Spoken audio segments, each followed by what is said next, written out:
in global economy, the growing inflation, the Wuhan virus, the heat wave and the drought. China's list of problems चीन is के विकास की long. चमक इन दिनों अंधेरे में डूबी हुई है, क्योंकि चीन में बिजली संकट की वजह से पहले फैक्ट्रियों में कामकाज ठप हुआ। अब लाखों करोड़ों घरों में बिजली न आने से लोग परेशान हैं। दोस्तों, अगर मैं आपसे कहूं कि दुनिया में टॉप की कंट्रीज कौन सी हैं जो हर मायने में आगे हैं, तो आप तुरंत अमेरिका और चीन का नाम जरूर लेंगे। लेकिन आपको जानकर हैरानी होगी कि चीन जो दुनिया की टॉप इकोनॉमीज में से एक है, उस देश में बिजली नहीं है। अब आप कहेंगे कि हम क्या कह रहे हैं, तो आपको बता दें कि चीन में पिछले 61 साल की सबसे भयंकर और गर्मी और सूखे के चलते बिजली का संकट पैदा हो गया है। हालात ये है कि वहाँ के कई शहर अंधेरे में डूब गए हैं। और तो और बिजली की कमी इतनी बड़ी है कि इसे आप ऐसे समझ सकते हैं कि बिजली की कमी को दूर करने के लिए चीन में शॉपिंग मॉल्स को सिर्फ 5 घंटे तक ही खोलने के आदेश दिए गए हैं। और ये कहीं और नहीं बल्कि चीन की प्राइम सिटी शंघाई की हालत है। वहाँ की मशहूर स्काई लाइन में 2 रातों तक लाइट नहीं जलाई गई। और तो और चीन में मौजूद फोक्सवैगन, एप्पल और टोयोटा जैसी कंपनीज के प्लांट में काम यानी कि मैन्युफैक्चरिंग ही बंद हो गई है। अब ये हुआ क्यों? तो इसका कारण है हीट वेव और सूखा। चीन में इसी साल 18 अगस्त को सिचुआन के एक शहर में टेम्परेचर 45 डिग्री पहुंच गया था, जो कि चीन के रेगिस्तान वाले इलाके के बाहर दर्ज किया गया अब तक का सबसे ज्यादा तापमान था। और तो और इसी शहर में 20 अगस्त को चोवंगक्विंग शहर का मिनिमम टेम्परेचर 34.9 डिग्री दर्ज किया गया, जो कि चीन में अगस्त के महीने में दर्ज किया गया सबसे हाई मिनिमम टेम्परेचर है।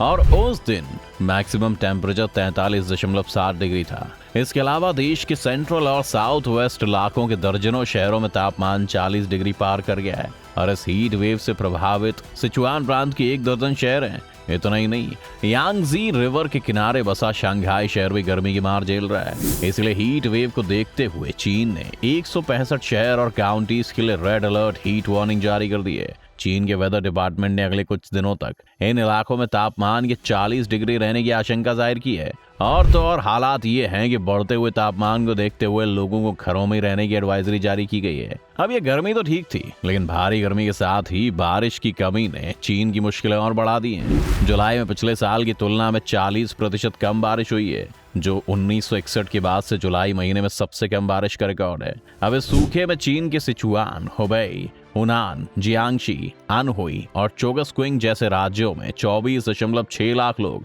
और 22 लाख हेक्टेयर खेती की जमीन प्रभावित हुई है। अब इसके लिए चीन की इमरजेंसी मैनेजमेंट मिनिस्ट्री की बात सुने तो उनके मुताबिक सूखे की वजह से 7.80 लाख से ज्यादा लोगों को सरकार से सीधे मदद की जरूरत है। अब सूखे की बात होगी तो चीन की सबसे बड़ी नदी की बात तो होगी। तो आपको बताएं कि यांगजी चीन की सबसे लंबी और दुनिया की तीसरी सबसे लंबी नदी है।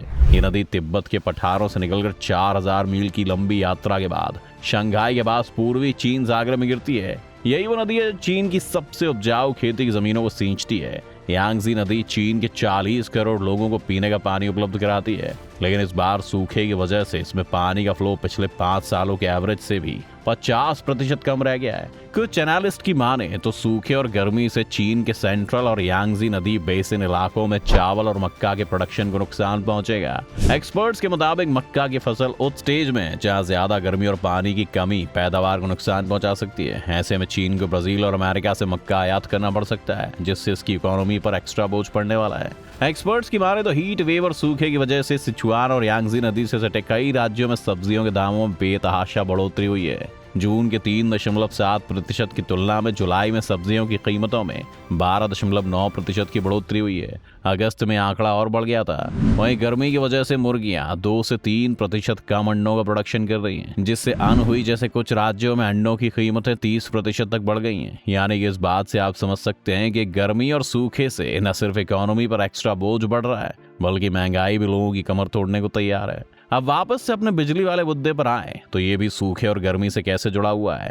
उसे ऐसे समझिए कि चीन अपनी जरूरतों के करीब 15% बिजली पानी से यानी हाइड्रो पावर से पैदा करता है, लेकिन कम बारिश की वजह से उसके हाइड्रो पावर की कैपेसिटी पर बहुत बुरा असर पड़ा है। अब थोड़ा और स्पेसिफिक होकर आपको बताएं तो चीन के कुछ राज्यों में तो ज्यादातर बिजली हाइड्रो पावर से ही पैदा होती है। जैसे 8.4 करोड़ आबादी वाले सिचुआन प्रांत ने 2021 में अपनी जरूरतों की 80% बिजली हाइड्रो पावर से पैदा की थी, लेकिन इस साल अगस्त में सिचुआन में हाइड्रो पावर के लिए जरूरी पानी की अवेलेबिलिटी में 50% तक की गिरावट आई है, जबकि तेज गर्मी की वजह से बिजली की मांग 25% तक बढ़ गई है।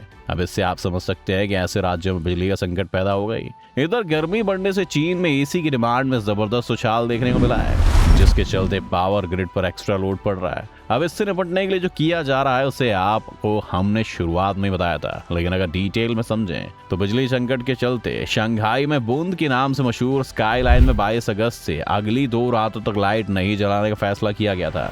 चीनी अधिकारियों को कह रहा था कि बिजली बचाने के लिए फैसला लिया गया है। बिजली की कमी के चलते चीन चोगोक्विंग शहर में मॉल खुलने के समय को कम कर दिया गया है। अधिकारियों ने कहा है कि तापमान और मांग में कमी होने तक सभी शॉपिंग मॉल को सिर्फ शाम 4 बजे से रात 9 बजे तक ही खोला जा सकता है। और तो और चीन के कई शहरों में फैक्ट्रीज को 1 हफ्ते तक काम बंद करने या प्रोडक्शन कम करने का आदेश दिया गया है, जिस वजह से जर्मन कार कंपनी फोक्सवैगन ने कहा है कि सिचुआन की राजधानी में उसकी फैक्ट्री बिजली कटौती की वजह से बंद है।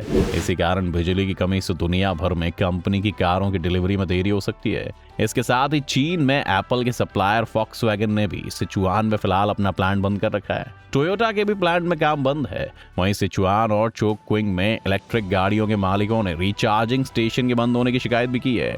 टेस्ला ने कहा है कि सिचुआन की राजधानी में उसके 14 में से केवल 2 स्टेशन ही खुले हैं। ऐसे में कई बड़ी बड़ी विदेशी कंपनियों को चीन में मौजूदा हालात से भारी नुकसान हो रहा है। अब आमतौर पर आपने सुना ही होगा कि चीन अपने देश में जरूरत पड़ने पर आर्टिफिशियल बारिश करवा लेता है, जिसके लिए इस बार भी चीन ने भीषण गर्मी से निपटने के लिए यांगजी नदी के आसपास सूखे से प्रभावित इलाकों में बारिश कराने के लिए क्लाउड सीडिंग ऑपरेशन भी चलाया है। हुआवे और कई दूसरे प्रांतों में केमिकल ले जाने वाले रॉकेट छोड़े जा रहे हैं ताकि बारिश हो, लेकिन बादलों का घेरा ना होने की वजह से ये कोशिश भी नाकाम हो गई है।